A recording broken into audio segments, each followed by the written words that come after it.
Here's the dilemma. We know how to get to relativistic speeds in laboratory. We do it all the time.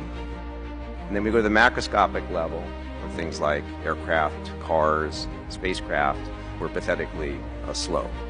So the question is, can we bridge that gap between what we do now on the macroscopic level with chemical binding energies to relativistic speeds, which are done with electromagnetic acceleration?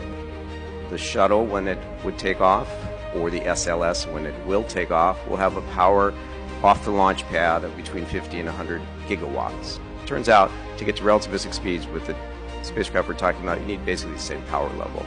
And for about the same amount of time. It takes 10 minutes to get to orbit with the shuttle. It takes us 10 minutes to get to 30% the speed of light with about the same power level, just using different technology.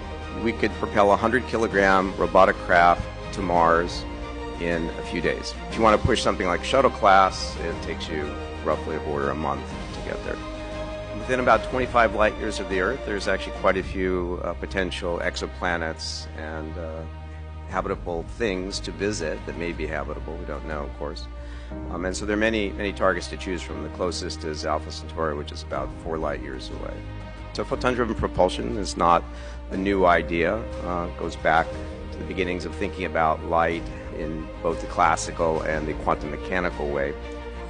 There are recent advances which take this from science fiction to science reality. There is no known reason why we cannot do this. There's a roadmap, which you can look at in our paper, to relativistic flight.